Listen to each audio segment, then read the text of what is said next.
Bless you, beloved Brother Raymond Pasyon. Itaas po ang ating makamay mamahal. Tayo po'y magkaisang manalangin sa ating mahal na Panginoon. Hallelujah. Praise the Lord. Hallelujah. Hallelujah. Dakilang Ama Diyos na makapangyarihan sa lahat. Pinakamamahal na Panginoong Isus. Sa naunang dalangin na aming kagalang-galang at minamahal na Pastor Weldy Estrada Almeda. Sa oras na mahal na Pinoon, sa aking pagdadala ng malang mensahe, Ikaw Diyos magbigay sa akin ng karunungan at maglangis. Buksan mo, mahal na Panginoon, pangunawang bawat isang narito. Hipuin mo, Diyos, ang kanilang mga puso. Ipaunawa mo sa kanilang ebanghelyo ng kaligtasan. Sa ganang akin lugang magagawa at sa dakilang pangalan na kay sinasaway. Demonyo ng hadlang at paglangan lumaya sa magitan in the mighty name of Jesus. Hallelujah! Hallelujah! Praise the Lord. Everybody say praise the Lord. Hallelujah. Praise the Lord. The highest praise, glory, honor, and majesty belongs only to our dear Jesus, and we give double respect and honor to our beloved parents in the Lord, and we cherish the blessed memories, teachings, preachings of our dearly beloved and honorable evangelist Pastor Weldy Estrada Almeda, and dearly beloved honorable assistant Pastor Lina Kumon Almeda, and also great beloved Almeda family. Sa aking mga kasamang mga manggagawa at mga ngaral, sa inyong lahat, minamahal mga kapatiran, to our beloved visitors and beloved webcast viewers, magandang tanghali na po sa lahat. Everybody say praise the Lord. Buksan po natin, minamahal ang ating po mga Biblia. Dito po sa Lucas Kapitulo 16, versikulo 19 hanggang 31 sa Ilocano version, sundan sa Tagalog version.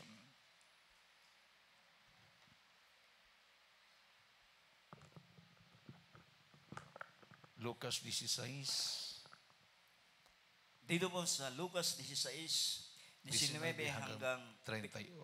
Hanggang 31 sa Ilocano version. Tilinteg ken dagiti mammadto agpatinggada ken Juan nanipod idin ebanghelyo ti pagarian ti Dios may pakamuket tunggal maysa ag garasugas asumrek ken kuana ngem nalaklaka mapukaw ti langit ken daga ngem ti matnag ti maysa tulnek tilinteg ti tunggal maysa mangisina iti asawa na ababa ken mga asawa ti sabali makabas. Lucas 16 ba yan? Luke chapter 16 verses 19 to 31. 19 to 31. Adda idi maysa ataw anak baknang ket nagpapagananay iti purpura ken lupot anapatay ken mangan asibu slok iti naldaw. Ket maysa nga agpalpalama amanagan Lazaro anapno kadagiti derder adda iti nagsadag ti ruangan na ket tartarigayan na ti mabusog kadagiti murkat nga agtinag iti panganan ti baknang ngem awan tinangted ken kuana ket dagiti aso umayda ket dildilan dati derder na ket naaramid daydi agpalpalama natay ket impan dagiti anghel iti saklot ni Abraham ket natay met ti baknang ket naitanem ket idi adda matutok ijay Hades intad na dagiti matana ket nakita na ni Abraham iti adayo ken ni Lazaro iti saklot na ket isu nagikes ket kinuana Ama Abraham kasyan na ket ibaon mo ni Lazaro ta basain na kumati ngudo ti ramay ti danum ket palamiisen na toy dilak tadda ak amatuukan iti daytoy adarang Ngayon, kinuna king kuana ni Abraham, anak, laglagibem nga inawat mo dagiti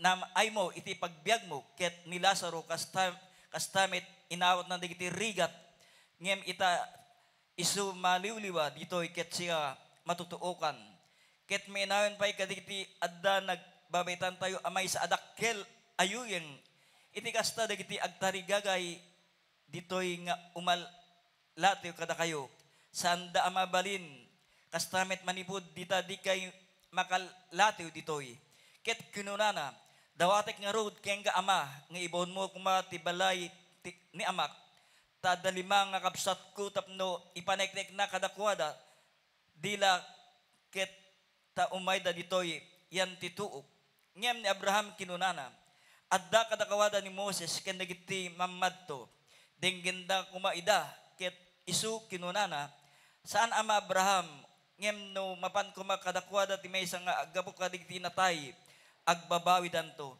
Ngem kinunana keng kuana, no di dadenggen ni Moses ken dagiti mamadto, di danto met mamati no adda maysa nga agungar kadagiti natay. Amen. 31. 31 na po yan. Praise the Lord. Tagalog po. Hallelujah, praise the Lord. Dito po sa banal na aklat ng Lucas, Kapitulo 16, versikulo 19 hanggang 31. Ito po ang sinasabi, mga minamahal. Mayroon ngang isang taong mayaman at siya'y nagdaramit na kulay ube at maselang lino at sa araw-araw ay kumakain ng sagana. At ang isang pulubi na ang pangalay Lazaro, lipos ng mga sugat ay inilalagay sa kanyang pintuan at naghahangad na mapakain ang mga mumo na nangahuhulog mula sa dulang ng mayaman. Oo, at lumapit pati ang mga aso at hinihimuran ang kanyang mga sugat. At nangyaring na namatay ang pulubi at siya'y dinala ng mga anghel sa sinapupunan ni Abraham at namatay naman ang mayaman at inilibing. At sa Hades na nasa mga pagdurusa ay tiningin niya ang kanyang mga mata at natanaw sa malayo si Abraham at si Lazaro ay nasa kanyang sinapupunan. At siya ay sumigaw at sinabi, Amang Abraham, maawa ka sa akin at suguin mo si Lazaro upang itubog niya sa tubig ang dulo ng kanyang daliri at palamigin ang aking dila sapagkat naghihirap ako sa alab na ito. Datapwat sinabi ni Abraham, Anak, alalahanin mo na ikaw ay tumanggap ng iyong mabubuting bagay sa iyong pamumuhay at si Lazaro'y sa gayon din na paraan ay masasamang bagay, datapwat ngayon ay inaaliw siya rin at ikaw ay nasa kahirapan. At bukod sa lahat ng ito, ay may isang malaking banging nakalagay sa pagitan namin at ninyo upang ang mga maggibig tumawid buwat dini hanggang sa inyo ay hindi maaari. At gayon din, walang makakatawid mula diyan hanggang sa amin. At sinabi niya, ipinamamanhik ko nga sa iyo, Ama, na suguin mo siya sa bahay ng aking ama, sapagkat ako'y may 5 kapatid na lalaki, upang sa kanila'y patotohanan niya, baka pati sila'y mga parito sa dakong ito ng pagdurusa. Datapwat sinabi ni Abraham, nasa kanila si Moises at ang mga propeta, bayaang sila'y pakinggan nila. At sinabi niya, hindi Amang Abraham, datapwat kung ang isang mula sa mga patay ay makaparoon sa kanila, sila'y mangagsisisi. At sinabi niya sa kanya, kung di nila pinakikinggan si Moises at ang mga propeta, di rin mga hikayat sila kahit ang isa'y magbangon sa mga patay. Amen. Everybody say praise the Lord. Ito naman minimal na nakasulat sa English version. There was a certain rich man which was clothed in purple and fine linen and fared sumptuously every day. And there was a certain beggar named Lazarus which was laid at his gate full of sores and desiring to be fed with the crumbs which fell from the rich man's table. Moreover, the dogs came and licked his sores. And it came to pass that the beggar died and was carried by the angels into Abram's bosom. And the rich man also died and was buried. And in hell he lifted up his eyes, being in torments, and set Abraham afar off, and Lazarus in his bosom. And he cried and said, Father Abraham, have mercy on me, and send Lazarus, that he may dip the tip of his finger in water, and cool my tongue, for I am tormented in this flame.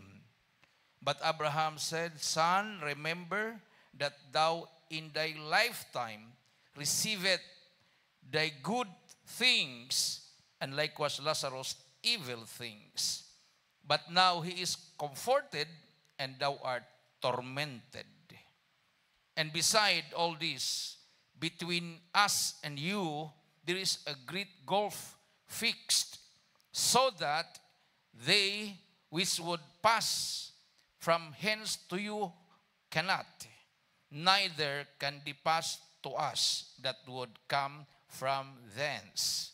Then he said, I pray thee therefore, Father, that thou wouldest send him to my father's house, for I have 5 brethren, that he may testify unto them, lest they also come into this place of torment. Abraham said unto him, They have Moses and the prophets, let them hear them. And he said, Nay, or no, Father Abraham, but if one went unto them from the dead, they will repent. 31, and he said, and God said unto him, if they hear, or Abraham said unto him, if they hear not Moses and the prophets, neither will they be persuaded, though one rose from the dead. Everybody say, praise the Lord. Sa binasa po natin, Ilocano version, Tagalog version, English version, napakalinaw po minamahal na ang patay pa ang nanalangin para maligtas yung kanyang kapatid. Amen. Amen. Hindi yung mga buhay ang nanalangin para maligtas yung mga namatay. Kasi it is appointed unto man once to die, and after this the judgment. So, nung namatay si Lazaro, saan siya napunta? Yung mahirap, saan napunta? Sa langit. Yung mayaman, saan napunta? Impyerno. Oh, ito yung tinatawag nilang purgatorio.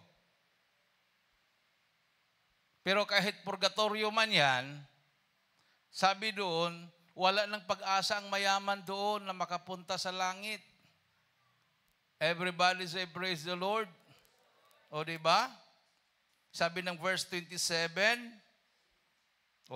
sa 26, and beside all this, between us and you, sinabihan yung mayaman, there is a great gulf fixed, so that they which would pass from hence to you cannot, neither can they pass to us that would come from thence. So yung mga nasa langit, hindi pwedeng tatawid, papuntang yung kinalagyan ng mayaman.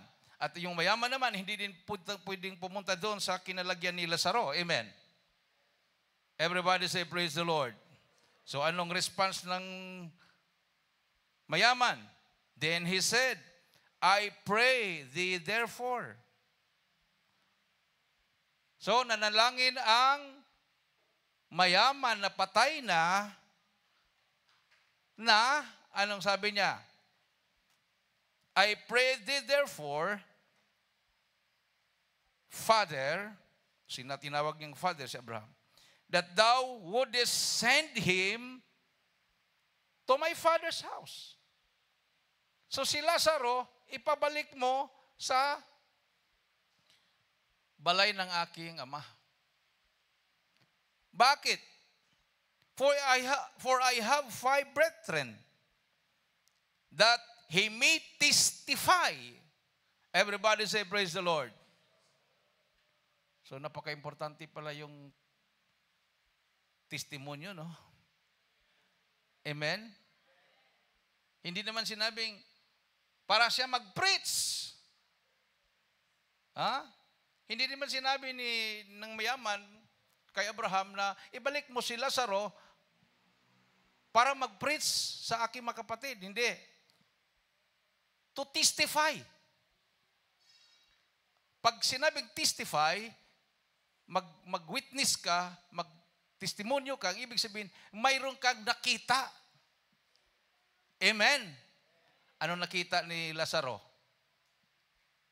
Para i-testify doon sa kapatid niyang 5 kung pinahintulutan na bumalik siya at nabuhay muli.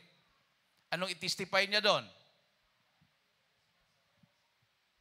I-testify niya na nakita ko yung kapatid niyo nandoon sa impyerno. Ganon talagang testify noon. Amen. Everybody say, praise the Lord. Alam magsabihin ni Lazaro, galing ako sa langit. Hindi maniwala yon. Hindi maniwala yung mga kapatid niya. So, ang i-testify ni Lazaro, nakita ko ang kapatid niyo na sa impyerno para matakot sila at magbagong buhay. Everybody say, praise the Lord. Palakpakan natin ng malakas na palakpak ang ating mahal na Panginoon. Kailang hindi pinahintulutan, no? Hindi pinahintulutan. Sabi ng verse 29, Abraham said unto him, hindi naman sinabing hindi pwede, no? Sabi ni Abraham, they have Moses and the prophets. Let them hear them. Everybody say, praise the Lord. They have Moses and the prophets. Let them hear them. Nandun si Moses at ang mga propeta.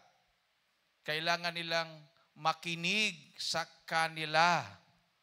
So, ini-emphasize dito na kailangang makinig sa mga propeta o kay Moses. Palakpakan natin ang ating mahal na Panginoon. O sa ating kapanahunan, minamahal, kailangang makinig sa salita ng Diyos, sa Biblia. Amen? O, gusto mong mapakinggan ang sinabi ni Moses? O basahin mo yung Genesis. 5 libro yan. Genesis, Leviticus, Exodus, Numbers, at saka Deuteronomy, kung hindi ako nagkamali. Yung 5 books na yan yung sinulat ni Moses. And then, the rest, mga propeta. Sa Old Testament, mga apostles. Amen. Yun yung basahin. Yun yung dalhin sa pangangaral ng mga mangangaral. Faith cometh by hearing, and hearing by the word of God. So, kailangan nilang makinig para magkaroon sila ng panampalataya. Dahil ang panampalataya, yan ang makapagligtas ng tao. Palakpakan natin ang ating Diyos na buhay. So, and he said, Abraham said unto him, they have Moses and the prophets, let them hear them. And he said, no, Father Abraham, but if one went unto them from the dead, they will repent. Humirit pa yung mayaman. Mas maganda talaga na mayroong patay na babalik para sila ay magsisi. So, ang gusto ng mayaman na nandun sa impyerno, ang kanyang 5 kapatid ay sisi. Amen. Everybody say, praise the Lord. Hindi po lumipat ng relihiyon o magpamimbro sa relihiyon. Kasi ang relihiyon, hindi po makapagligtas yan. Amen. member ka man sa lahat ng relihiyon, impyerno ka pa rin. Ang kailangan, sabi nung mayaman na namatay, na humirit, nanalangin, nakipag-usap kay Abraham, para sila magsisi. So ang importante, pagsisisi. Amen. Iba kasi yung interest ng iba eh. Pag maglingkod sa Diyos, yayaman ba ako dyan? Ha? Diyan ako magpamimbir. Basta bigyan niyo ako ng trabaho. Basta yayaman ako dyan. Yayaman ka nga, hindi ka nga nagsisi, di mapunta ka rin sa impyerno. Amen? Amen? Oh. Pag may karamdaman ka, o gagaling ba ako dyan? O sabi ni mga pastor, magsisi ka para gagaling. Amen? Dahil ang karamdaman, bunga ng kasalanan. O di magkapagsisi ka talaga, hindi ka naman gagaling pag hindi ka magsisi. Alam, magdadalo ka lang, pupunta ka lang doon, kailan kaya ko gagaling, no? Oh. Talaga magsumamo ka, magsisi ka. Marinig mo yung preaching ng mga pastor. Ang karamdaman ay bunga ng kasalanan. So pag mapatawad ng kasalanan, gagaling ang karamdaman. Amen. So paano mapatawad kung hindi ka magsisi? Pagkatapos mo magsisi, una-una, panampalataya. Kaya hindi ka naman magsisi kung hindi ka sasampalataya. Amen. O gaganon-ganon ka lang doon sa likod. Gaganyan-ganyan ka lang. Paano ka magsisi kung hindi ka sumampalataya? Magsumampalataya ka muna. So makinig. Faith cometh by hearing, and hearing by the word of God. Romans 10:17. Tapos, pagkatapos na makinig ka, Acts chapter 3, verse 19, yun yung pagsisisi, pagtalikod sa masamang gawa. Tapos, pagkatapos noon, Acts 2:38, para mapatawad lahat ng kasalanan mo na hindi mo na maalaala yung iba, malaala mo siguro yung ngayon, pero yung kahapon, baka makalimutan mo na. Mo lang nagkaisip ka. Sabihin natin, natuto ka ng gumawa ng kasalanan, mga 7 years old. Alam mo na ang tama at mali. Mula 7 years old pataas, dami ka ng ginawang kasalanan.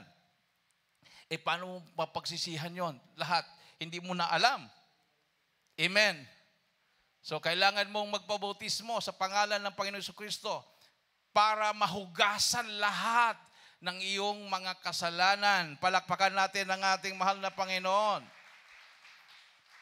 Past at saka present sins. Yung mga bata pa, paano yung hindi nakaabot ng 7 years old, namatay ng 2 years old, na mayroon naman talagang ganon, kahit naglilingkod sa malapi noon, namatay, no? 3 years old, 4 years old, 5 years old, 6 years old.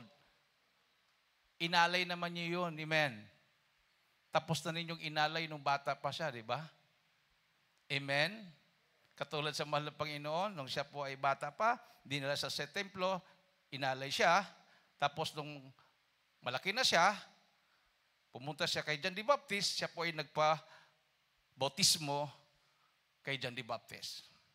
Yan po ang sinusunod ng Jesus Miracle Crusade International Ministry dahil yan ang katuruan ng Biblia. Amen. Ang bata na wala pang malay, dalhin sa bahay-sambahan, ialay sa mahal na Panginoon. At bago siya binyagan, kailangan alam na niya ang tama at mali. Amen. So sa atin, ina-allowed na po yung 7 years old pataas. Pag mayroon po kayong mga anak na 7 years old pataas, bautismuhan po nyo yan. Palakpakan natin ang ating mahal na Panginoon. Dahil hindi po natin alam kailan ang rapture o hindi po natin alam ang buhay ng tao. Everybody say, praise the Lord. Pero kung bata pa, kailangan ialay mo. Amen? Naunawaan po natin, minamahal. So, kasi hindi po naman pwedeng magsisi ang bata. 1 year old, 2 years old, 3 years old, hindi pa marunong magsisi yan. Amen. ang requirements kasi ng bautismo, repent and be baptized. Palakpakan natin ang ating Diyos na buhay. Acts 2:13. Mabasa po natin yan. Repent and be baptized. So, ang mga binautismuhan sa panahon ng mga apostol ay may mga pag-iisip na alam na nila ang tama at mali. Amen? Balik tayo, minamahal.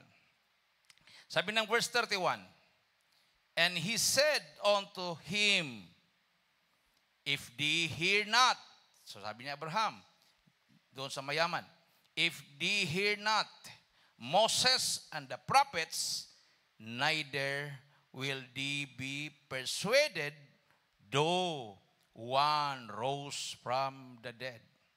Kung hindi sila maniwala kay Moses at sa mga propeta, kahit mayroon pang patay na mabuhay, hindi sila makukomberte.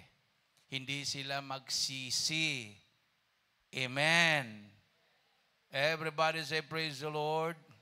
Bigla lang magpakita si Lazaro doon sa gitna ng kapatid niya. Di magtakbuhan yun, ha? So alam ng malapin noon, minimal, kung anong mangyari. Mayroong patay, tapos ilang days na, ilang years na, lumipas, tapos biglang magpakita. Magsisi ba yun? Hindi talaga makinig yun. Kahit kausap, teka muna, huwag kayo, magtakbuhan talaga yun. Amen. Kasi ang purpose, para mag-testify nga. I-testify ni Lazaro na nakita niya yung kanilang kapatid na doon sa impyerno. Nasa impyerno kasi tumingala siya, yung mayaman, nakita niya si Lazaro sa sinapupunan ni Abraham. So, bakit ko tinapik to, minamahal? Natataon dahil ngayon po ay November 1, November 2, mayroon po silang tinatawag na All Saints Day at saka All Souls Day. Ano ba ang kaibahan ng All Saints Day at saka All Souls Day? Parehong all, parehong day. Pero ang sa gitna, saints at saka souls. Ang saints, kaluluwa din yan. Amen. Hindi naman yan pinapatukuyan yan yung mga living saints. Katulad natin, mga manampalataya, we are the living saints. Tayo yung mga buhay na binanal ng Diyos. Palakpakan natin ang ating mahal na Panginoon. So ang tinutukoy dyan sa All Saints Day, yung mga patay na binanal ng Diyos. Amen. Everybody say, praise the Lord. So, sigurado yan. Sila St. Peter, St. Luke, St. Paul, lahat ng mga Kristiyano ng unang panahon. They are all saints. Lahat sila ay mga banal. At ang babalikan ng mahal na Panginoon sa pagbalik niya, mga banal din. Amen. Hindi ka sasalubong kasama ang mga bubuhay ng Malapinon sa mga patay kung hindi ka namumuhay ng kabanalan. Naunawaan natin, minamahal. So mayroon pong santong patay na at may mga santo at santa na buhay pa. Amen? Palakpakan natin ang ating mahal na Panginoon. So ang tinutukoy dito, All Saints Day, mga kaluluwa ng mga banal. So siniselebrate nila yun, November 1. Okay. Manalangin pa ba sila? Kailangan pa bang manalangin? Bakit mo ipanalangin? Nasa langit na yun eh. Amen? Alalahanin, walang problema. Alalahanin mo. Kasi pag hindi po alalahanin ng mga patay, di huwag ka nang maniwala sa Bible dahil puro patay na ang sumulat nito. Si Moses, yung pinakahuling sumulat si Apostle John sa Book of Revelation, sa Book of Genesis, si Moses. Puro patay na sila. Kung hindi mo alalahanin ang mga iniwan nila, hindi ka na maniwala sa sinusulat nila. So saan ka maniwala? Sa kwentong walang kabuluhan, mga panaginip o ano mga sinasabi niyan na hindi naman coincided sa Bible. So kung mayroon pong mga panaginip, pag yan ay salungat sa Biblia, huwag pong paniwalaan yan. Amen. O mga vision na yan na salungat sa nakasulat sa Bible, hindi mo pwedeng paniwalaan yan. Sabi nga na ni Apostol Pablo, kahit anghel pa magpakita sa'yo galing sa langit. At sinasabi niya isang bagay na salungat sa tinuro na ng mga apostol, huwag pansinin. Everybody say, praise the Lord. Palakpakan natin ang ating mahal na Panginoon. Bakit? Si Lucifer o ang mga fallen angels ay pwedeng mag-anyong angels of light. Pwede silang magpakita na kunwari anghel ng kaliwanagan. Amen. So kailangan mayroon kang discerning spirit, no? So mayroon po mga nangyayaring mga ganyan, na paniwala sila. Sabihin nung pinaka-leader nila, huwag kang mag-alala, hindi ako ang gumalaw sa iyo. Ang gumalaw sa iyo ang espiritu ng Ama na nasa akin. Tingnan mo. Iba pala yung ama niya, si Lucifer pala. Imaginin mo, galawin mo, hindi mo naman asawa yon. Marami pong ganon. Ginagamit ang Bible, tapos nagpakilala sila lingkod ng Diyos, tapos gumagawa ng kademonyuhan. Tapos sabihin, hindi siyang gumawa, kundi ang espiritu daw pumasok sa kanya. Sigurado yon, espiritu ng demonyo yon. Amen. Palakpakan natin ng ating mahal na Panginoon. Mayroon akong nabasa na isang sulat sa pinost. Kinurik ng kaparian yung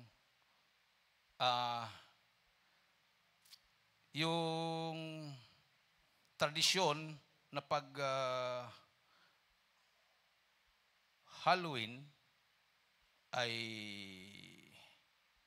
nagsusuot ng mga suot ng demonyo, di ba? Naglalagay ng mga dugo sa bibig, pinipinturahan yung bibig na parang aswang na, may mga sungay, no? Sabi dito, original and correct meaning of Halloween. Tonight, October 31, naiposto to October 31, is called All Hallows Eve. Dati pala, ang tawag nila is Hallows Eve because it is the night before November 1, All Saints Day. Hallow means holy. So, a hallowed person simply means a holy person. Or in other words, a saint, santo o banal. Over time, All Hallows Eve was shortened to All Hallows Inn. So Halloween, Halloween, apostrophe in, E-in, which means the evening before All Hallows or All Saints Day. Therefore, let us celebrate Halloween as true Catholics. Sabi niya, instead of dressing up our kids as devils and demons, let's dress them up as angels and saints. Here is why. Our children will be inspired to imitate the saints and grow up to the holy people too. So, kinurik na nila. Makurik pa ba yan? Makurik pa ba? Wala na. Sabi nung sumulat dito, instead na magsuot ng mga gutay-gutay tapos lagyan ng mga parang nakakatakot na parang aswang o ano ba, mga demonyo, pasuotin daw ng damit anghel. Ano po yung damit anghel? Yung katulad ng damit natin. Amen. Damit ng mga santo. Ibig sabihin, banal na damit. Pero ang tanong, maniniwala pa kaya ang mga Katoliko sa kanila? Wala na eh. Di-commercialize na yan, di ba? Oh. Sabi nga nang nakausap ko ng pari, doon sa Mindanao, nung nalaman niya Jesus Miracle Crusade International Ministry ako, preacher, ay kay Evangelist Almeida. Alam mo, Brad, ano bang tawag ko sa'yo? Pastor ba? Brad lang po. Brad, alam mo Brad, masakit ang katotohanan, pero tama lahat ang sinasabi ng pastor ninyo. Dahil binabasa niya sa Biblia. Totoo lahat ang sinasabi. Kami kasi, marami kasi kami mga tradisyon na hindi na siya biblical. Pag i-correct pa namin yan, ito tandaan nyo pag i-correct pa namin yan, sabi ng pare, hindi po basta-bastang pare ito. Jesuit priest. Pinadala siya talaga sa Vatican. Nag-graduate siya as a Jesuit priest. Pag i-correct pa namin yan, babatuin na kami ng mga membro namin. Tingnan mo yan. Or, mapagkamalan pa kami na born again na rin kami. Katulad nyo. Ibig sabihin, kailangan pala natin ipag-pray yung mga kaparian na yan na magkaroon sila ng tapang na i-correct. Ito na nga, kinorek na. Pero, ngayon, nung October 31 to So, bantayan natin. Next year, kung wala na bang magsuot na Katoliko ng mga aswang-aswang. kung mayroon pa rin, ibig sabihin, hindi na sila sinusunod. Amen. Everybody say, praise the Lord. According to, may kinote siya dito. According to Father Sikia, a well-known exorcist, sabi niya, even though the Philippines is a predominantly Christian country, yun ang sabi nila, predominantly Christian country daw. Christian country daw. Christian, question mark. Many cases of demonic possession still happen. One reason is that we sometimes allow the devil to influence us. Ayun. Pare na mismo umamin. Isang Father Sikia, S-Y-Q-U-I-A, a well-known exorcist. Ang tawag kasi nila yung mga pare na nagpapalayas ng demonyo, parang ginagaya tayo ba? Naglilihan sila. Ang tawag sa kanila, exorcist. Ang tawag sa kanila. So, sabi niya, even though the Philippines is predominantly Christian country, hindi naman Christian talaga Catholic country, pwede. Many cases of demonic possession still happen. One reason is that we sometimes allow the devil to influence us, referring to the Catholics. So we allow the devil to influence the Catholic. Amen. Amen. Including the way we wrongly celebrate Halloween. Yung All Halloween. Yung Halloween. We wrongly celebrate. Sana tuluyan na talaga silang maborn again. Pero hindi naman talaga sila tuluyang maborn again at mabuksan yung isipan nila pag hindi sila sumampalataya, magsisi, at magpabautismo sa tubig sa pangalan ng ating Panginoong Hesukristo. Pag hindi po nila gawin yan, hindi sila magkaroon ng kaliwanagan. Hindi nila matanggap ang Holy Spirit.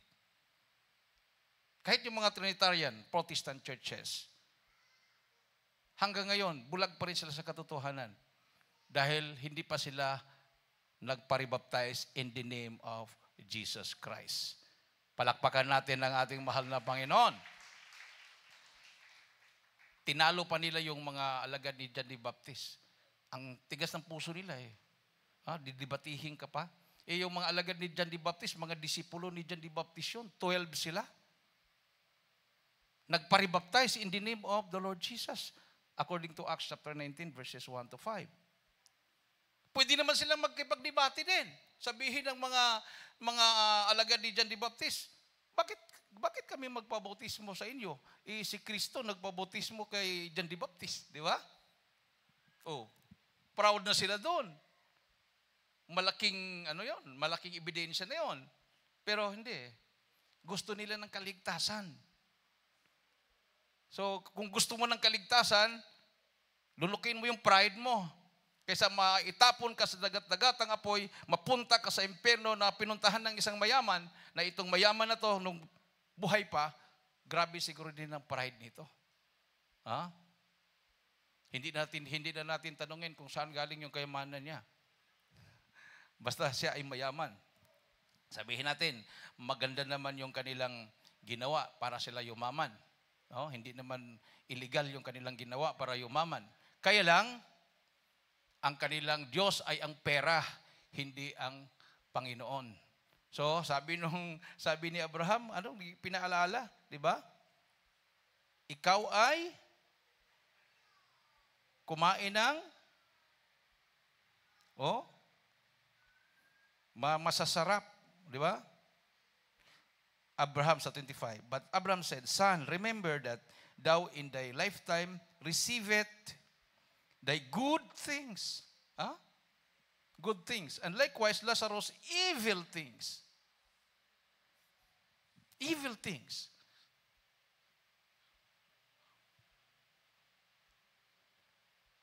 So, hindi pala advantage na maging mayaman ka kung hindi ka naglilingkod sa Diyos.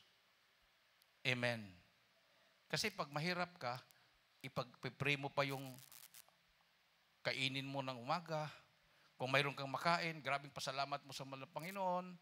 Tapos pray ka naman uli, mayroon kang isasaing sa tanghali. Kung minsan, one day, one eat ka lang, pero mag-pray ka na, hindi ka gugutumin. Pag mayroon na naman kinabukasang pagkain, grabing pasalamat mo, mag-pray ka.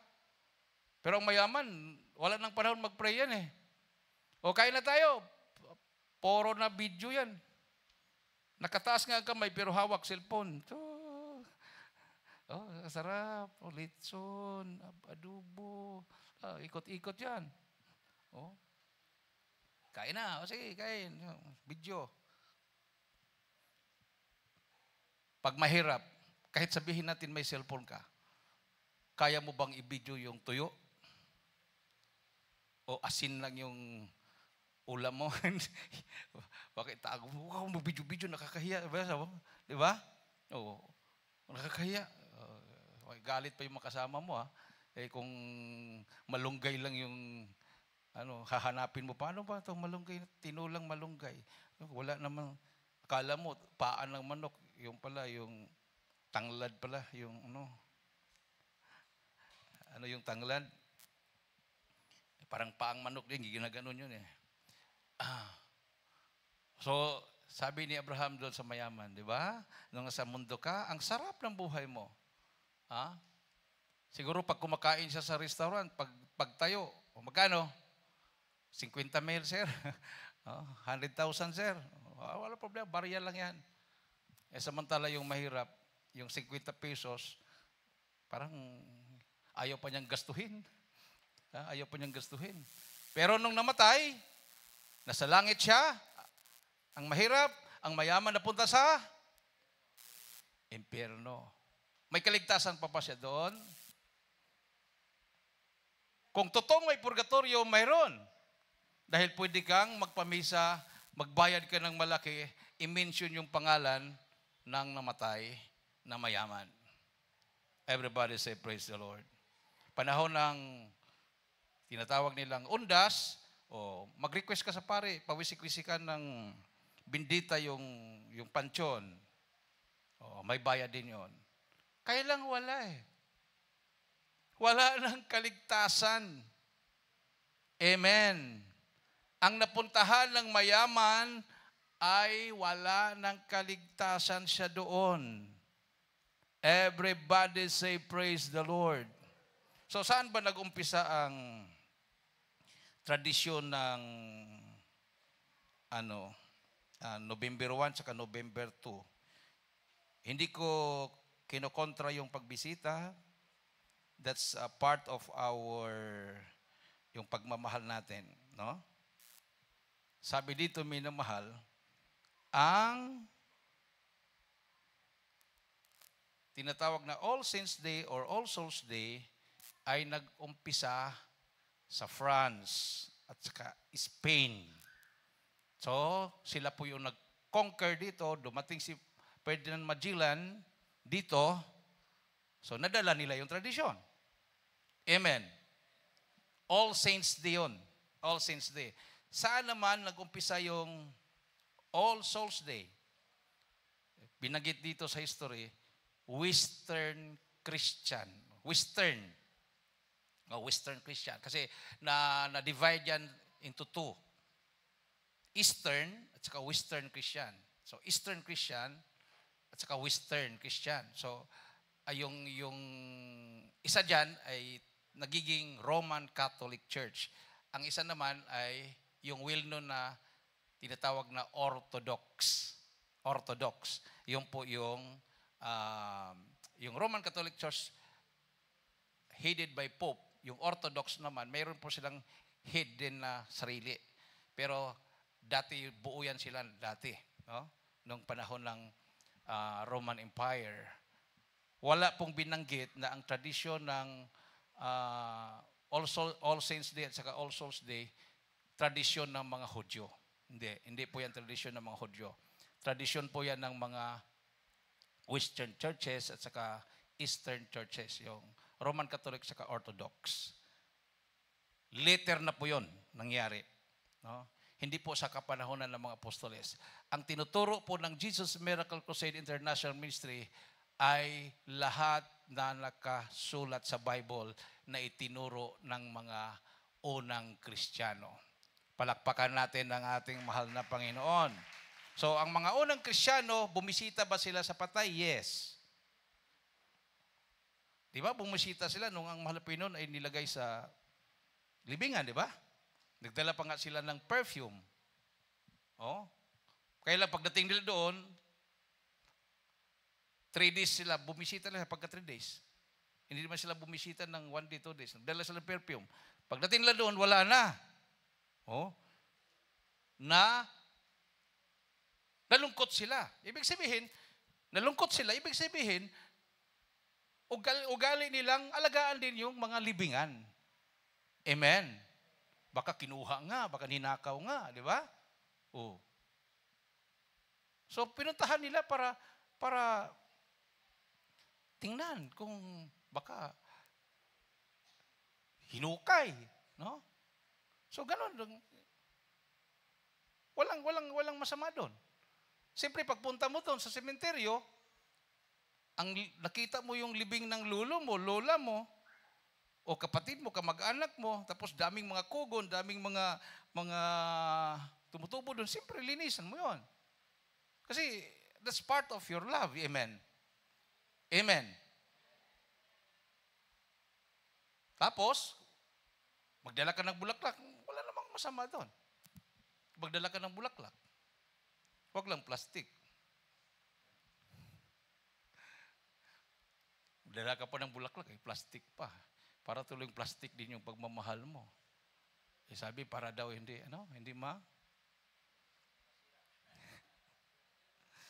Pero sira naman ang pagmamahal mo. Walaan mo nang masira. Basta ang pagmamahal mo, hindi nasira. Bilhan mo lang mamahalin. Mahal mo talaga. Hindi ka kasi Brad, kasi baka nakawin yan. Hayaan mo na kung nakawin. Hindi naman nila alam na, hindi naman din niya alam na naglagay ka doon. That's an parang demonstration of your love. Amen. Everybody say praise the Lord. Ha? Para bang kahit patay na yung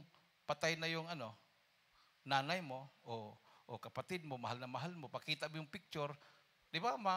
Mapaluha ka, di ba? O malaala mo. Tapos ang gagawin mo, parang yung picture niya,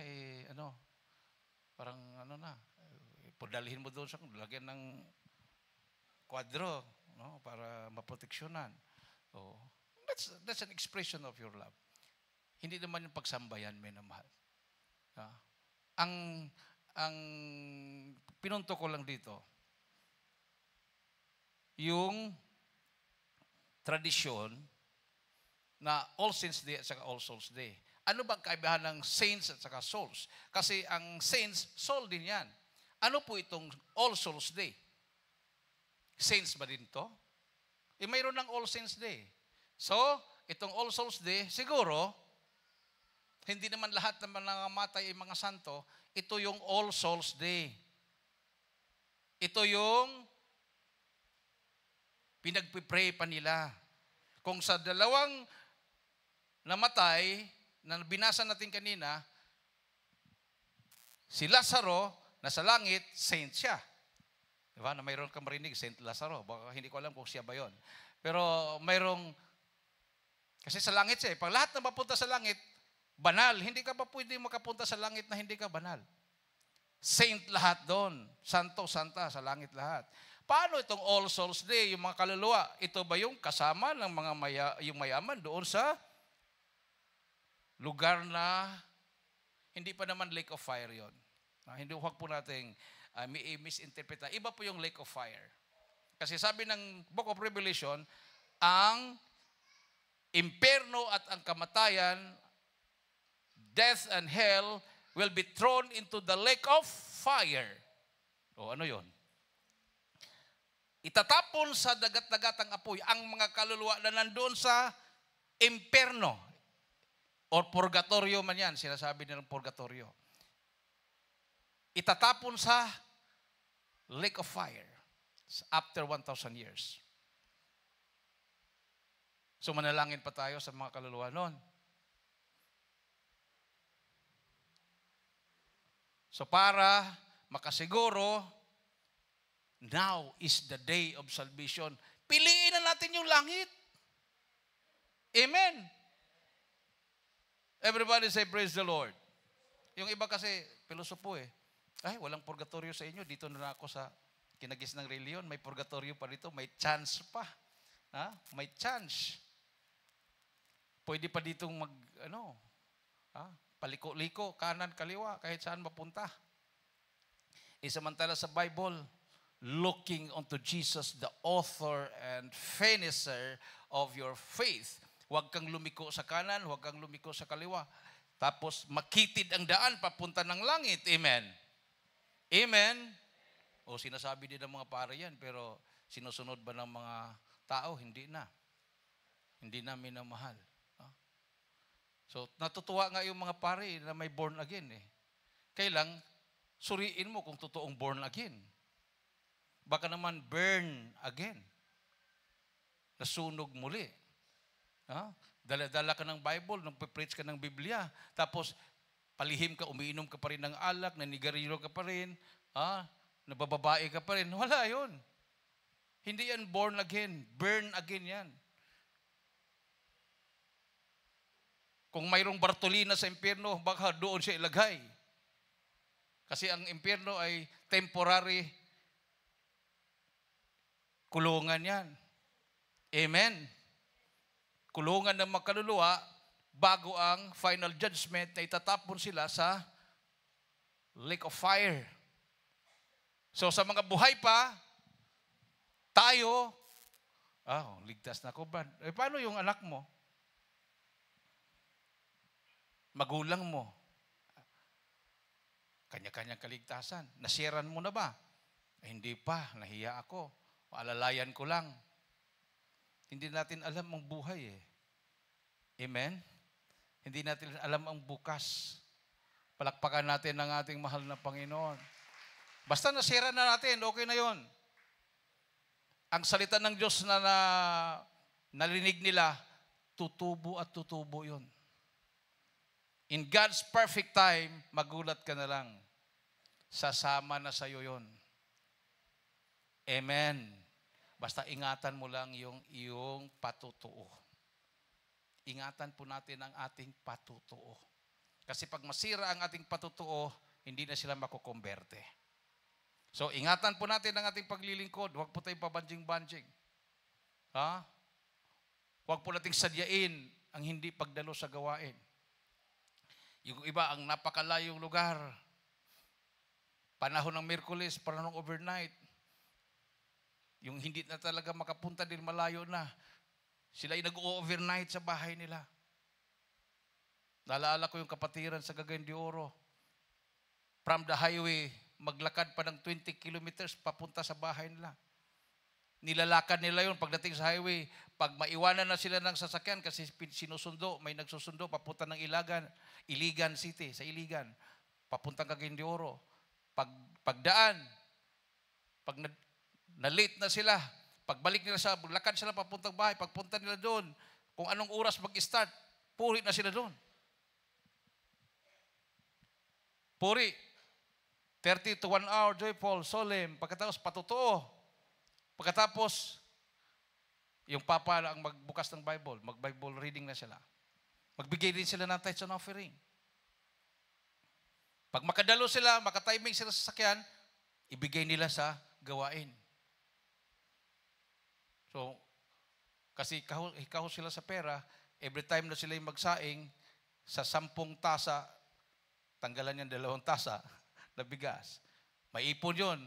After mga ilang weeks, makaipon siya ng 10 kilo, ibigay sa gawain. O anong binigay sa malapinon sa kanila na pagpapala. Sabi niya, Lord, panghuli ko na to. 7 years na akong nagpadala sa Bumburadyo Milyonaryo ng mga, yung ilalagay sa sobre ng mga pakitin ng mga produkto. 7 years, hindi ako nanalo kahit consolation prize. Mahal na Panginoon, gusto kong makabili ng sariling lupa at makatayo ng bahay. Panaluhin mo ako ng 1 million. Isang milyonaryo sa NCR, isa sa Luzon, isa sa Visayas, isa sa Mindanao. Wala na siyang pambili. Dati nagpapadala siya mga 3,000 na sobre. Wala na siyang pambili. Bumili na siya ng bond paper, hinati, ginawang parang sobre, doon niya nilagay. Hinulog. Sabi niya, mga 35 na pieces yun. 35. Dati 3,500. Uli siya nanalo. Tapos nung nagkaroon na ng raffles sa Cunita Surdom, nationwide. Consolation prize, third prize, second prize. Pinapatay niya ang radyo kasi weak ng battery, nagluluha na yung battery dati na yung wala pang mga yung kanilang radyo hindi naman electric yon, battery. Nagluluha na yung battery, weak na. Baka mamatay na, hindi nila marinig kung nanalo ba sila. Nay, second prize, nay. Patayin mo. Grand prize sa atin, 1 million anak. Sabi niya. Pag on uli, ganun mga tainga nila. Milyonaryo sa Mindanao. Taas na siya ng kamay, iyak na siya. Sabi ng mga anak niya, nabalayo na yata si nanay. Ako yan. Nakapangalan sa kanya. Sa akin yan. From Misamis Oriental, ako nga yan. Misamis Oriental, probinsya yun eh. Nung pinangalanan yung tao nila, El Salvador, ako nga yan anak. Nay, El Salvador yan, taon pa yan. Nung binanggit yung barangay, lalo na puspos na talaga siya. Maraming mga malaking tindahan doon sa barangay niya. Pero nung binanggit ang pangalan niya. Palakpakan natin ang ating mahal na Panginoon. Imagine, ilang sobre yun, Mindanao, 35 million sobre. Ginanon sa taas. Tapos, dinukot yung sinalo yung isa, tapos pangalan niya ang nasalo, yung sobre niya. Grabing blessing yon sa kanya, minumahal. Tinupad niya yung kanyang pangako. Sabi kasi niya, Lord, pag ako'y manalo, bili ako ng house and lot. Tapos magtapat ako sa gawain. 20% sa 1,200,000. Bibili ako ng brand new na saraw, yung Jeep. i-donate ko sa, mayroon siyang binanggit na isang station. Dumili talaga siyang brand new. Tapos nagbigay siya ng 200,000 tithes. Tapos bumili siya ng house and lot, tapos basakan. Tapos, nagpa-advise sa akin, anong gagawin ko sa sobra, Brad? Sabi ko sa kanya, time deposit mo. Bakit, Brad? Nako, sigurado yan.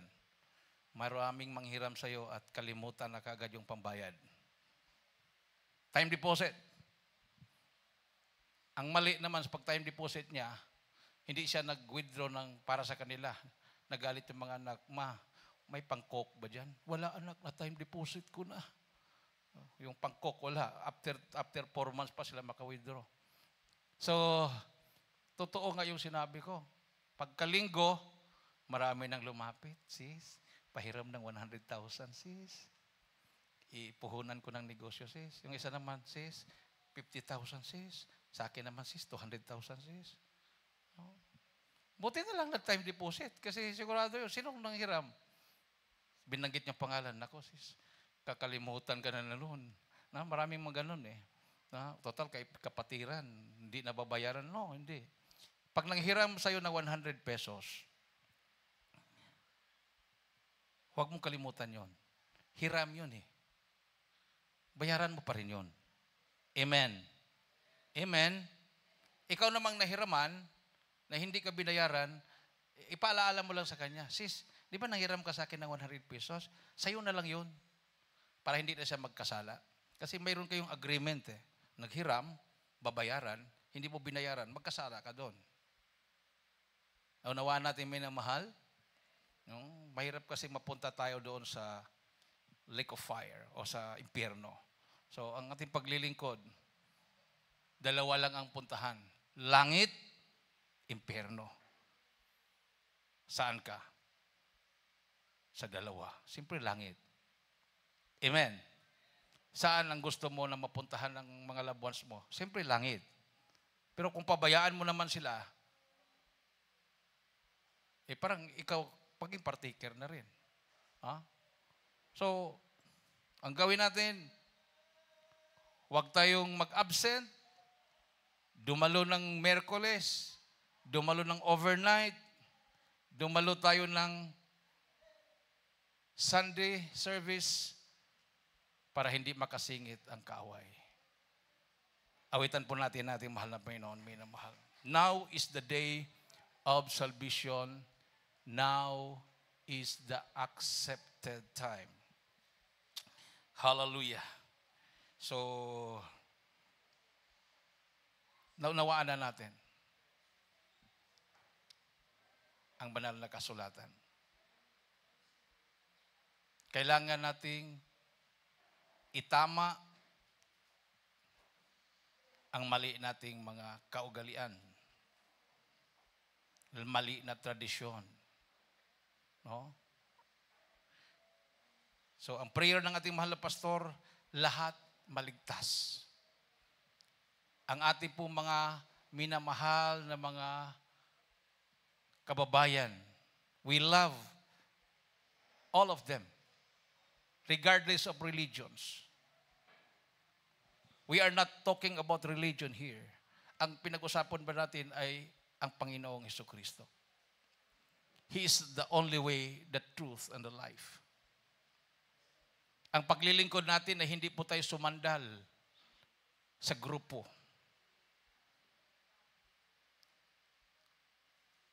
Kay Kristo tayo sumandal.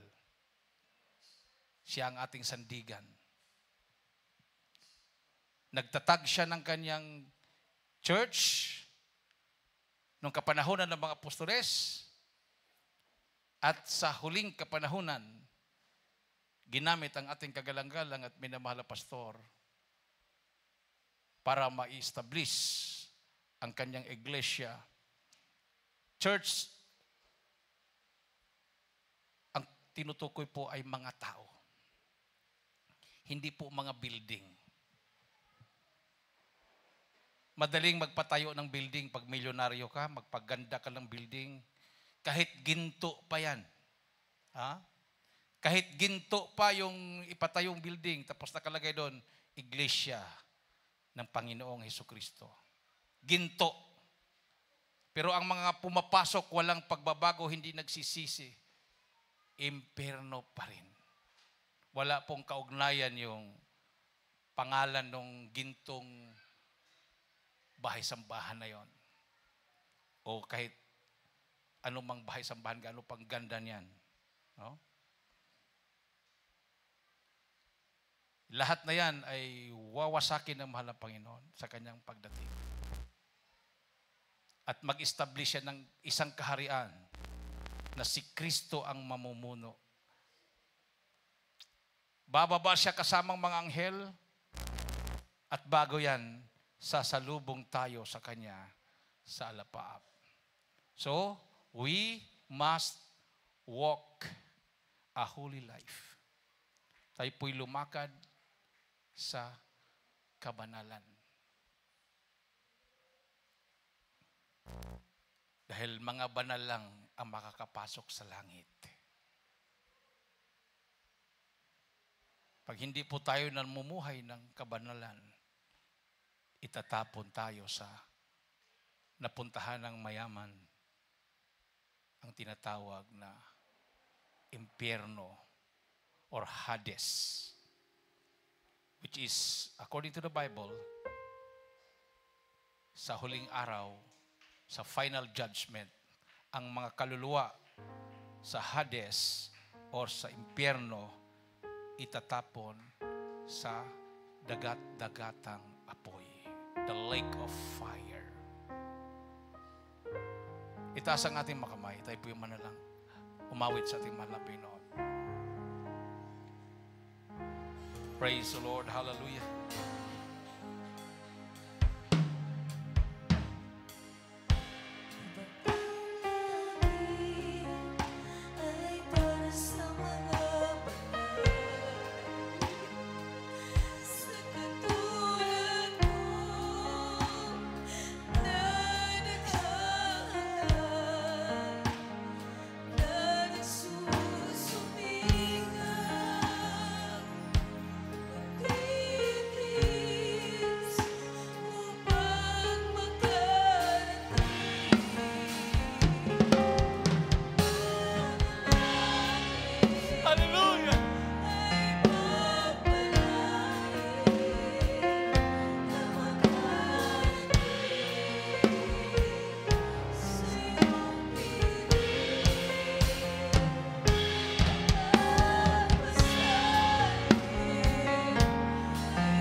Glory to Jesus. Hallelujah.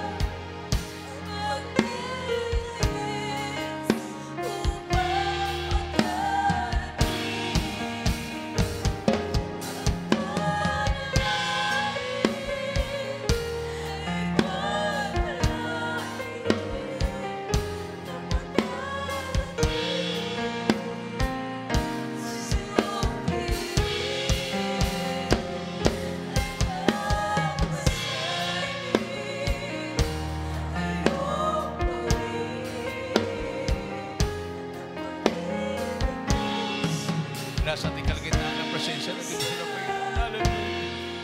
Hallelujah. Hallelujah.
Praise the Lord, Brother Jesus. Para po sa baguhan, minamahal.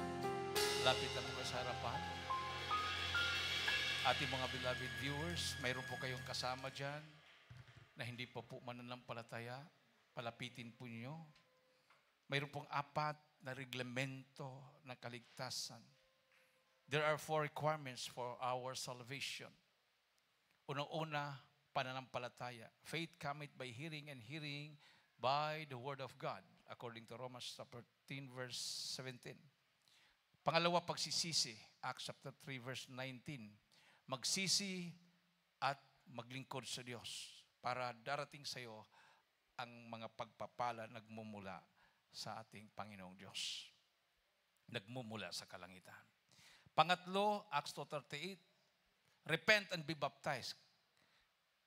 Bautismo sa tubig sa pangalan ng Panginoon Kristo. Para mahugasan at mapatawad ang ating mga kasalanan at tatanggapin natin ang kaloob ng Espiritu Santo. At pang-apat, Diyos lang gagawa. Mateo 3:11. Siya ang magbautismo sa atin ng banal na Espiritu. Sumunod kayo sa panalangin ito, minamahal. Hallelujah. Banggitin po niyo habang nakataas yung mga kamay, ating po mga beloved viewers. Mahal na Panginoong Hesus, maraming salamat sa Ebanghelyo na kaligtasan na aking napakinggan sa oras na ito. Mahal na Panginoon, patawarin mo ako sa lahat na aking managawang kasalanan. Ako po ay taos-puso na nagsisisi. Tinatanggap kita na aking personal na tagapagligtas. Panginoon, Diyos, Hari ng aking buhay. Pumasok ka sa aking puso. Isulat mo aking pangalan sa aklat ng buhay, sa kalangitan. Iligtas mo ako. 10, aking mamahal sa buhay. Ako'y maglilingkod sa iyo mula ngayon hanggang siyang pagbabalik sa iyong dakilang pangalan. In Jesus' name, I pray. Amen. Dakilang Diyos na makapangyarihan sa lahat. Sa lahat na tumanggap sa mga Pinoon, bilang Panginoon tagapagligtas sa kanilang buhay, patawarin mo sila sa kanilang kasalanan, baguhin mo kanilang buhay. Gawin mo silang tunay na Kristiyano. Isulat mo kanilang pangalan sa aklat buhay sa tayo. Iligtas mo sila sa kanilang mamahal sa buhay. In Jesus' name, I pray. Amen and amen. Ilagay po yung kanang kamay sa ulo. Kaliwang kamay sa parte ng katawan na may karamdaman. Kung wala po kayong karamdaman, ano po yung mga kahilingan, minamahal, itaas po yung mga kamay. At huwag po natin kalimutan ating pong isama sa panalangin ang nalalapit na church anniversary sa Tumawini, sa Bella, this coming November 8. At ang ating pong misyon sa dako po ng Zambia, Africa. Hallelujah! Dakilang mga Diyos na makapangyarihan sa lahat. Pinakamamahal naming Panginoong Hesus, sa naunang dalangin ng aming kagalang-galang at minamahal na Pastor Wildy Salmeda, ang iyong propeta sa uling kapanahunan. Sampung panalangin ng kanyang buong pamilya. Sama-sama po kaming humingi ng kapatawaran. Sama kami nagkulang, nagkakamali. Ano mga kami naisip na gawa na banggit na may mga labi na hindi kaya-aya sa iyong banaraban. Patawarin mo kami malapin noon. Hallelujah sa mga kahinaan na pagbigyan na kami nagkasala sa iyo. Hallelujah sa panadalangin ng aming kagalang-galang at minamahal na Pastor. Sampung panalangin ng Hallelujah Beloved Almeida family. Sama-sama namin sinasaway. Ano mang gawa ng kaaway, demonyo ng karamdaman, sakit sa puso, high blood diabetes, cancer, di mo sa sickness and disease, cast out. Di mo sa poverty, cast out. Sickness, be healed right now in the name of Jesus. Dalangin din po namin malapino ng matagumpay na Diyos sa anibersaryo sa Tumawini at ang mission namin sa Zambia, Africa. In the name of Jesus, ikaw po mag-provide sa lahat ng pangailangan financial. In the name of Jesus. Pagligtas ka ng maraming kaluluwa, malapinon. In Jesus' name, amen and amen. Praise the Lord. Tumayo po tayong lahat bilang pasalamat sa ating Diyos na buhay. Itaas po natin ang ating dalawang kamay at tumalon po tayo ng 3 beses. Sabay-sabay po nating isigaw sa malakas na tinig ang Hallelujah. Praise the Lord. 3 times. Hallelujah. Praise the Lord. Hallelujah. Praise the Lord. Hallelujah. Praise the Lord. Everybody say, praise the Lord. Praise the Lord. Hallelujah. Tayo po'y dumako na po minumahal sa ating pong special offering. Ating pong beloved brother Danilo Bautista. Praise